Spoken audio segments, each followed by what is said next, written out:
A finals dels 50, el Manchester City anunciava el fitxatge de Bert Trautmann. Milers de seguidors van anar al camp a protestar i no els hi faltava raó. Trautmann havia sigut un soldat condecorat de l'exèrcit nazi i un presoner després de la Segona Guerra Mundial. Però 15 anys després va marxar del club sent un dels millors jugadors de la seva història i guanyant una final de l'FA Cup amb el coll trencat.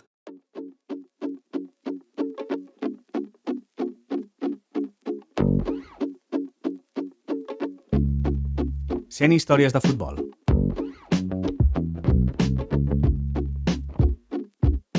Episodi 14. Redempció sota pals.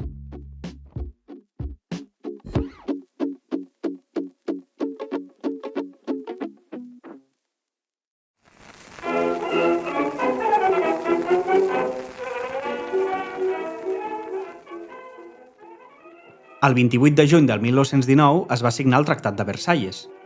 5 anys després de l'assassinat de l'arxiduc d'Àustria, es posava fi de manera oficial a la Primera Guerra Mundial, un conflicte bèl·lic de magnituds mai vistes. Parlar en profunditat de les implicacions que va tenir donaria per hores i hores, però el que més ens interessa per entendre aquesta història és la voluntat d'humiliar Alemanya per part de les forces aliades que havien sortit guanyadores de la guerra. Els alemanys van ser exclosos de les negociacions i van veure com havien d'acceptar una llarga llista de condicions i signar que ells havien sigut els únics culpables de les morts i danys materials ocasionats pel conflicte. Això, sumat al fet que van haver de pagar compensacions astronòmiques als altres països involucrats, va generar un ressentiment molt fort que va acabar provocant l'ascens al poder del partit nazi amb Adolf Hitler al capdavant. Després de la seva sortida de presó l'any 1924, ell va criticar obertament el Tractat de Versalles i va ser un dels punts més rellevants de les seves oratòries abans d'assolir el poder del país. Prometo que aquest episodi va de futbol. 4 anys després de la signatura del tractat, a la ciutat de Bremen va néixer Bernhard Karl Trautmann. Trautmann va néixer no només en un país encara ferit per la derrota i les seves conseqüències, sinó també en una ciutat a l'epicentre d'un constant conflicte ideològic. Bremen, situada al nord i a uns 50 quilòmetres de la costa, tenia un fort lligam històric amb l'esquerra liberal. L'any 1919, uns mesos abans del Tractat de Versalles, membres provers als ideals comunistes van declarar Bremen com una república soviètica. Poc després, forces d'extrema dreta van posar-hi fi, però l'esquerra va mantenir una forta presència política durant els pròxims anys.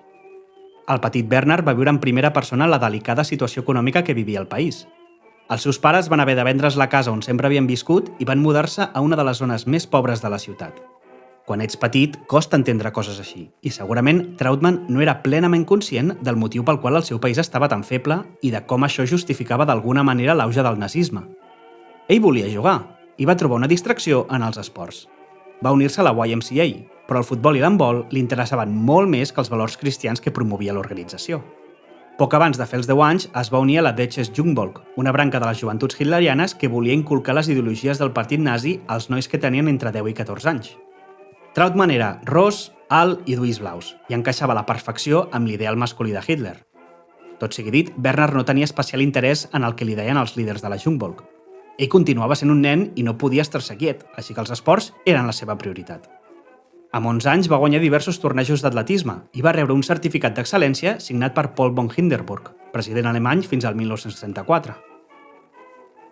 Uns anys més tard, Trautmann treballava d'aprenent de mecànic en un taller de cotxes. Els discursos de Hitler, ja amb tot el poder a les seves mans, prometien tornar a la prosperitat econòmica alemanya, i Trautmann se'l va creure. La feina arreglant cotxes li permetia portar una mica de diners a casa, però ell va veure en l'exèrcit l'oportunitat de lluitar pel país que havien pres a la generació dels seus pares. Amb la convicció que havia de defensar Alemanya, va allistar-se com a voluntari a la Wehrmacht, les forces de defensa. La seva intenció no era matar tothom que es creués en el Lebensraum ideat per Hitler, però com anirem veient, la vida de Trautmann va estar plena de girs inesperats.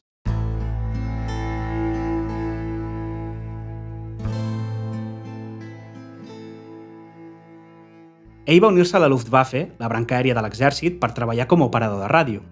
Els alts càrrecs van veure que Trautmann, malgrat la seva dedicació i esforç, no era prou hàbil per tenir aquella responsabilitat.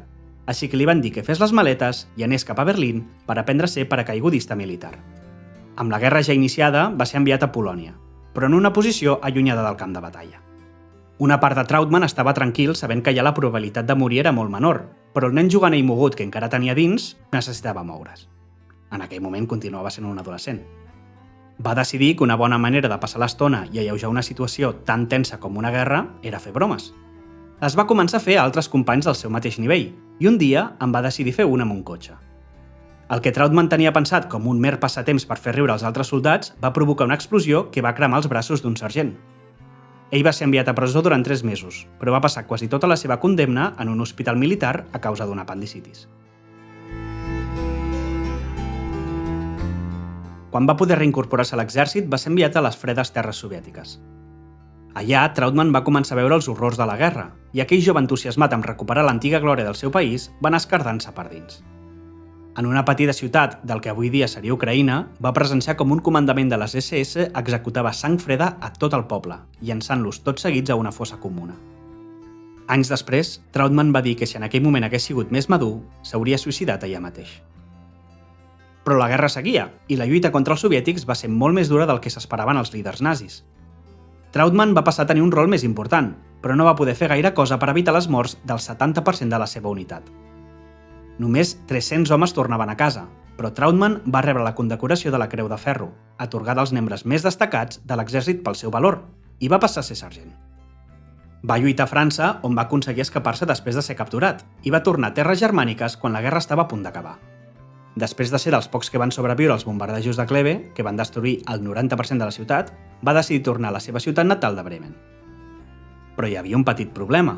Els soldats que marxaven de la seva posició sense una autorització vàlida eren executats per traïdors.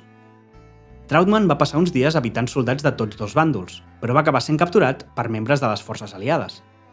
No van poder treure-li la informació que volien, i Trautmann va pensar que el matarien, així que va començar a córrer, fugint dels seus captors. Ho estava aconseguint, però saltant una tanca es va entrebancar i va caure a terra. Quan va obrir els ulls, va veure davant seu les botes d'un soldat britànic, que li va dir «Vols una copeta de te?». Trautmann va ser capturat i va anar passant de presó en presó. La seva vida entre reixes va començar a Bèlgica, però no va trigar gaire a ser portat a Anglaterra, on va tenir estades prop de les ciutats de Liverpool i Manchester. Allà es va anar convertint en un presoner més dòcil, sense ganes de fer una nova gran fugida, i inclús va ajudar en algunes granges locals i com a repartidor. Ajudava que li havien canviat la classificació de presoner tipus C, nazi, a tipus B, no nazi. Com que el seu nom resultava una mica complicat de pronunciar pels anglesos, van canviar Bernard per Bert.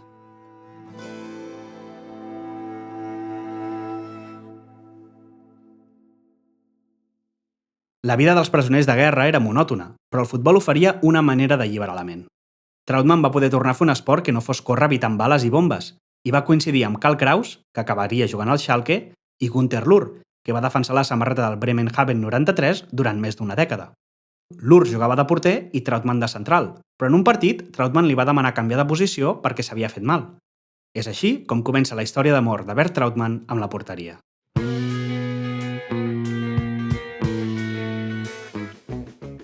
A finals del 1947, els soldats alemanys van poder escollir si tornaven a Alemanya o si es quedaven a Anglaterra per començar una nova vida. Trautmann va escollir la segona opció i no va trigar gaire a trobar feina desactivant bombes que no havien explotat durant la guerra. També va conèixer Marion Greenhall, de qui es va enamorar i amb qui va tenir una filla anomenada Frida, com la seva mare. Trautmann s'havia passat l'adolescència i els primers anys de la seva vida adulta envoltat d'homes, i tenir a prop una dona, que a més no pretenia matar-lo, era una sensació estranya per ell. Va acabar abandonant-les a totes dues i no va trobar-se cara a cara amb elles fins 50 anys més tard. Alguns partits mentre ell era presoner eren accessibles pels ciutadans que vivien fora de les reixes, i quan ja era un home lliure, un veí el va reconèixer i el va convidar a fer una prova amb el seu equip, el St. Helens Town, que necessitava un porter. La seva actuació va deixar tan meravellats als altres jugadors que la porteria va passar a ser seva a l'instant. Trautmann va continuar fent grans partits sota pals, i molta gent anava als partits només per veure'l a ell. L'equip va pujar de categoria quan va acabar la temporada 1948-1949, però alguns grans clubs ja tenien l'ull posat sobre Trautmann. Un era el Manchester City, que va decidir fitxar-lo. Trautmann tindria la complicada tasca de ser el substitut de Frank Swift, que en aquell moment era el millor porter que mai havia tingut l'equip. Swift va defensar la porteria Citizen durant 16 temporades, incloent-hi algunes durant la Segona Guerra Mundial, on va combinar el futbol amb l'exèrcit britànic. Després de retirar-se, Swift va treballar com a director d'una empresa de càtering, però va acabar tornant al futbol com a periodista esportiu. Ell viatjava amb la plantilla del Manchester United al febrer del 1958, quan l'avió que els portava es va estavellar en l'airança de l'aeroport de Múnich. Swift va ser una de les 23 persones que van perdre la vida aquell dia. El fitxatge de Trautmann no va ser vist amb bons ulls per la majoria dels seguidors de l'equip mancunià quan es va descobrir el seu passat a l'exèrcit nazi. Les ferides de la guerra encara eren recents i és comprensible no voler que algú del bàndol contrari defensi la samarreta del teu club.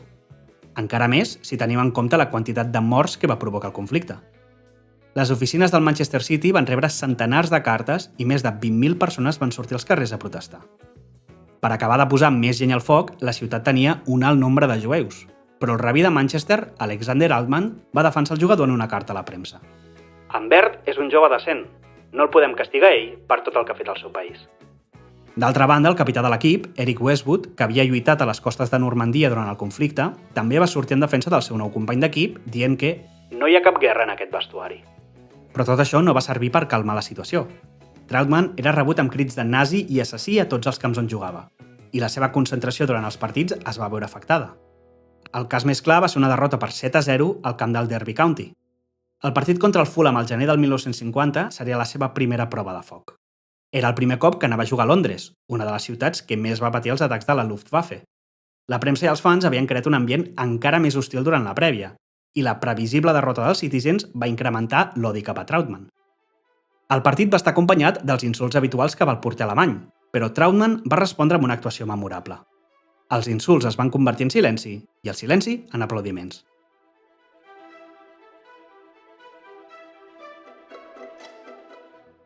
El Manchester City va perdre per 1-0, però l'estrella del partit era clarament Trautmann, que va sortir del camp ovacionat pel públic i pels jugadors de tots dos equips. Malauradament pels interessos dels mancunians, l'equip va baixar a segona divisió al final d'aquella temporada. L'equip va tornar a la primera divisió l'any següent i Trautmann es va convertir en un dels millors porters d'Europa. La seva experiència jugant en vol li donava una força i destresa que no tenien altres jugadors en la seva posició. El Schalke 04 va voler fitxar-lo per 1.000 lliures, però l'oferta no va ser ni tan sols considerada. El Manchester City va dir que el seu porter tenia un valor 20 cops superior. Que les seves habilitats fossin conegudes al seu país natal convidava a pensar que seria convocat amb la selecció alemanya, la de l'Oest en el seu cas, però no va ser així. Sepp Herberger, l'entrenador nacional, volia tenir un porter com Trautmann a l'equip, però només podia convocar-lo si ell jugava en un equip alemany. Això hauria facilitat els desplaçaments, però també hi havia implicacions polítiques i ideològiques més arrelades. Sigui com sigui, Trautmann es va quedar a Anglaterra i mai va jugar un partit amb la samarreta del seu país. Quan els seus compatriotes van alçar la Copa del Món l'any 1954, ell ho va viure des del sofà de casa seva. Mai sabrem si aquella victòria el va alegrar o no.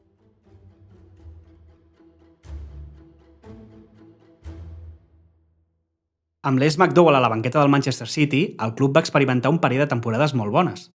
Trautmann era líder defensiu i Don Revie, fitxatge provinent del Hull City, es va convertir en la referència ofensiva. La tàctica va ser batejada com el Pla Revie, on el davanter anglès baixava la seva posició fins al mig camp per treure un central rival fora de lloc. S'havien inspirat en el que feia la selecció hongaresa de l'època amb Nandor Hiddeguti. Com veurem en un altre episodi, aquella selecció d'Hongria va jugar un partit a terres angleses que va revolucionar la manera d'entendre el futbol, i el rol de Revie es pot atribuir a aquest enfrontament. Trautmann també va tenir influència hongaresa, copiant els llargs desplaçaments amb les mans a jugadors ofensius que feia el porter Gyula Grosics. Els equips anglesos no estaven acostumats a un plantejament d'atac com aquest, i el Manchester City va arribar a 2 finals de l'FA Cup consecutives.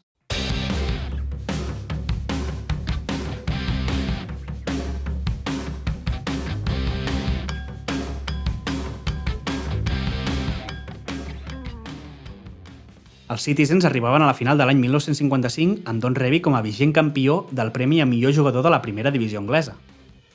A l'estadi de Wembley s'havien d'enfrontar amb el Newcastle United, que havia quedat una posició per darrere d'ells a la Lliga a 3 punts de diferència, 7ens i 8ens respectivament. A més, els Magpies havien guanyat el trofeu als anys 1951 i 1952, així que no hi havia cap motiu per confiar-se. El partit va començar amb un gol de Jackie Milburn al primer minut. El Manchester City havia de confiar en el seu plantejament tàctic per remuntar, però al quart d'hora el lateral Jimmy Meadows es va lesionar. No estaven permeses les substitucions, així que els de Manchester es quedaven amb 10 jugadors fins al xiulet final. De fet, la lesió de Meadows va ser tan gran que mai més va tornar a jugar un partit i es va haver de retirar havent disputat els seus últims minuts com a professional a l'edat de 24 anys. La victòria va ser pel Newcastle per 3-1, però va suposar una sequera de títols nacionals per l'equip durant 70 anys. La van trencar al març del 2025 al mateix estadi, guanyant la EFL Cup contra el Liverpool per 2-1.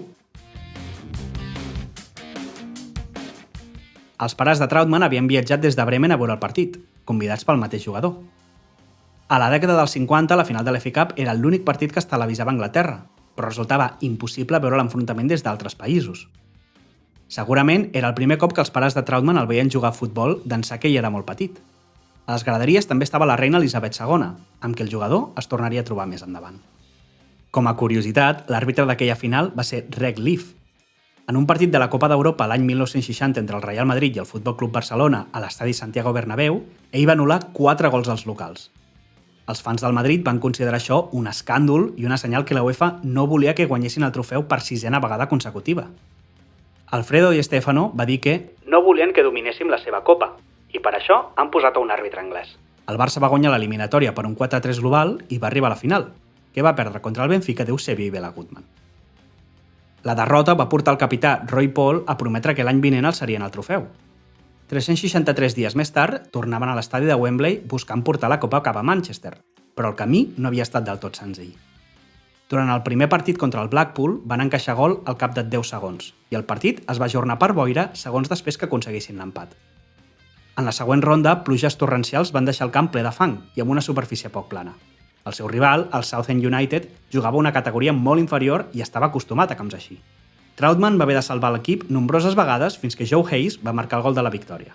I per afegir una mica de polèmica, a les semifinals contra el Tottenham Hotspur, l'àrbitre no va xiular un penal a favor dels Spurs a l'últim minut.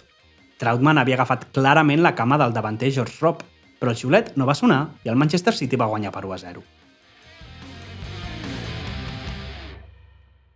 El seu rival a la final era el Birmingham City, que havia tingut unes eliminatòries més tranquil·les. No obstant, havien jugat tots els partits fora de casa, sent així el primer equip que arribava a la final de la competició sense haver disputat cap partit al seu estadi. L'únic punt negatiu era la lesió de Roy Warhurst, l'ànima de l'equip. El seu company Alex Govan va dir que si ell hagués estat disponible haurien guanyat la final sense cap mena d'inconvenient. Malgrat la seva absència, la premsa considerava el Birmingham com a favorit a guanyar el títol, afegint que el difícil trajecte que havien tingut els seus rivals els hi passaria factura. Que Trautmann hagués guanyat el premi a millor jugador de la primera divisió anglesa dies abans, el primer jugador fora de les illes britàniques en fer-ho, no es va considerar massa rellevant pel que sembla.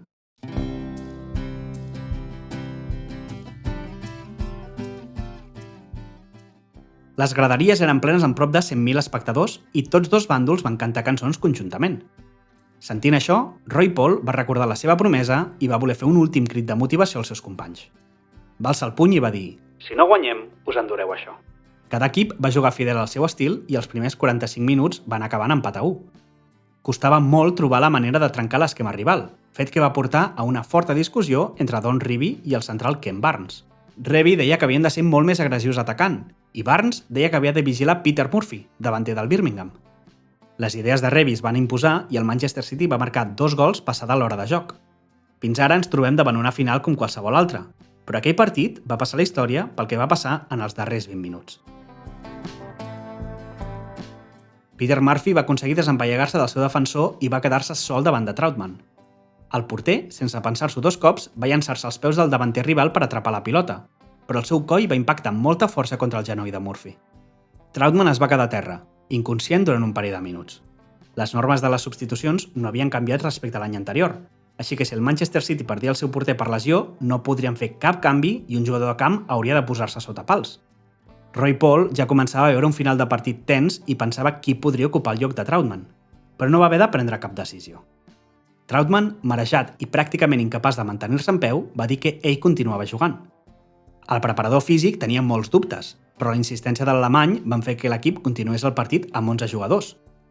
El que ningú sabia en aquell moment era que el porter acabava de trencar-se un os del coll. El pla Revie passava a ser una tàctica totalment defensiva, enviant la pilota el més lluny possible per evitar que Trautmann hagués d'intervenir. L'ofensiva del Birmingham era ferotge i va fer que Trautmann hagués de fer 2 aturades de mèrit en els darrers minuts que haguessin suposat la pròrroga. En la segona, el porter va xocar contra un dels seus companys i va caure a terra, queixant-se de dolor. Després d'uns quants minuts a terra, Trautmann es va aixecar, va acabar el partit i va guanyar el seu primer títol. El públic va cantar "És un noi excel·lent" en honor a l'actuació que acabava de fer Trautmann, que seguia molt marejat. Quan va recollir la seva medalla, el príncep Felip va preocupar-se per l'estat del seu coll, que estava una mica tort. Trautmann, posteriorment, no va recordar interactuar amb ell.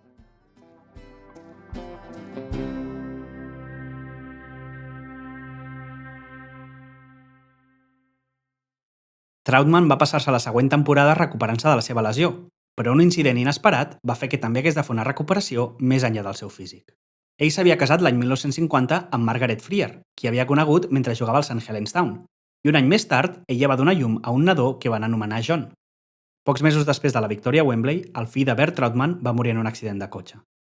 La ferida emocional va ser molt profunda i Margaret mai va poder curar-la del tot, fet que va acabar provocant el seu divorci amb Trautmann. Quan va poder tornar al terreny de joc, Trautmann va continuar demostrant la seva qualitat, però amb menys regularitat. Alguns seguidors van demanar que es retirés i d'altres criticaven el club per haver forçat el seu retorn abans d'estar recuperat del tot. La temporada 1957-1958, Trautmann va recollir la pilota de la seva porteria 100 vegades, incloent-n'hi 8 en una derrota per 8-4 contra el Leicester City. Per sort per ell, els seus companys van marcar 104 gols, convertint el Manchester City en l'únic equip que ha acabat la Lliga tenint 3 xifres tant en gols marcats com encaixats. Van acabar cinquens. La seva reputació a la Lliga encara era alta i l'any 1960 va tenir l'únic tast de futbol internacional de la seva carrera, però amb molts asteriscs.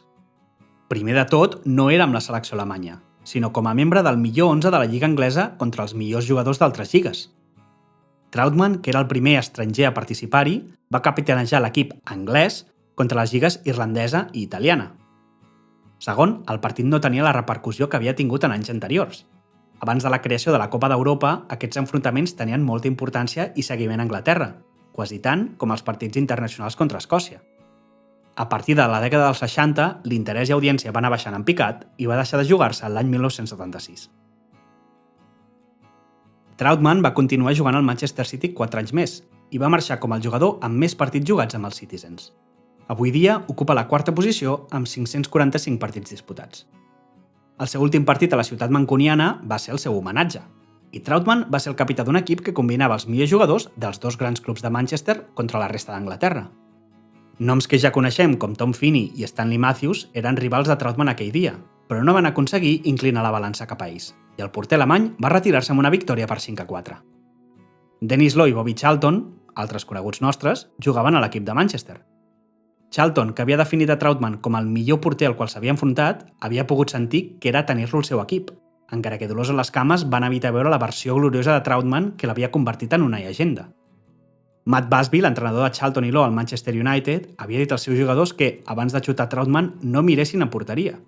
Deia que si el porter alemany aconseguia veure'ls als ulls, els llegiria la ment i sabria on anaven a xutar. El talent de Trautmann l'havia fet mereixedor d'elogis per part d'alguns dels millors porters del món, entre ells Lev Yashin, que va dir que «Només hi ha hagut 2 porters de gran qualitat. Un sóc jo, i l'altre és l'alemany que jugava al Manchester City». Gordon Banks, que defensava la porteria d'Anglaterra quan van guanyar la Copa del Món l'any 1966, va dir que Trautmann va ser una influència enorme en el seu joc. Un altre homenatge va venir provinent d'Alemanya, quan l'aerolínia Lufthansa va batejar la connexió Düsseldorf-Manchester amb el seu nom. Després de jugar 7 partits amb el Wellington Town a canvi de 50 lliures per enfrontament, va retirar-se. Va tenir una breu carrera com a entrenador a Anglaterra i va tornar al seu país natal per asseure's a la banqueta del Preußen Münster i l'Upper Rüsselsheim. Poc després, va marxar per seguir la seva tasca a països on el futbol encara no tenia una estructura gaire sòlida. Va qualificar la selecció de Myanmar als Jocs Olímpics del 1972, on va aconseguir una victòria contra el Sudan per 2-0, el primer cop que el país aconseguia guanyar en aquella competició. Posteriorment va passar per Tanzània, Libèria i el Pakistan, entre d'altres, però Trautmann necessitava parar. El futbol havia sigut una peça fonamental de la seva vida i li havia atorgat la pau mental i la redempció que tant necessitava. Ara, Bert necessitava reposar i viure la resta dels seus dies tranquil.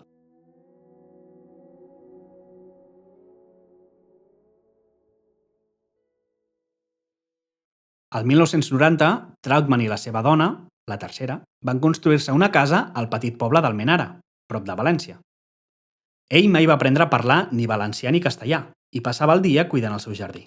Tancava la seva rutina molt poques vegades i només si l'ocasió era prou important. El 1997 va rebre l'Ordre al Mèrit de la República Federal Alemanya, l'única condecoració que donava el país germànic, i 7 anys més tard va ser anomenat OBE, Ordre de l'Imperi Britànic, per la seva feina en la restauració de les relacions entre britànics i alemanys després de la Segona Guerra Mundial. Aquest reconeixement va tornar a posar-lo cara a cara amb la reina Elisabet II. La nit següent, després d'un concert de la Filharmònica de Berlín, tots dos van tenir una breu conversa, i ella li va dir «Herr Trautmann, me'n recordo de tu. Encara et fa mal al coll?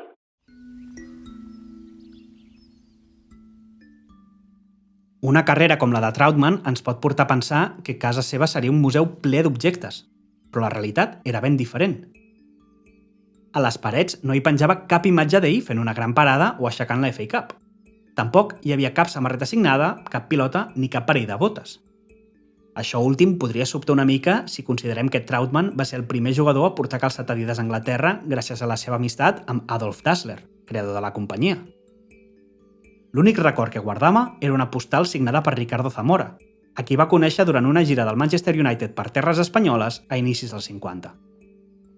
Després de 2 atacs de cor a inicis del 2013, Trautmann va morir als 89 anys el 19 de juliol d'aquell mateix any. Quan es va conèixer la notícia, nombrosos esportistes i personalitats relacionades amb l'esport van voler fer un missatge homenatjant-lo. Tots destacaven que ell era, sobretot, una grandíssima persona. A Bremen, la plaça on Bert jugava de petit avui porta el seu nom i una plaça commemorativa llueix a la casa on va passar els seus primers anys. Si penseu que la vida de Bert Trautmann sembla treta d'una pel·lícula, no esteu equivocats, però no haureu sigut els primers en fer-ho. L'any 2018 es va estrenar The Keeper, dirigida per Markus Rosenmüller i amb David Cross interpretant a Trautmann.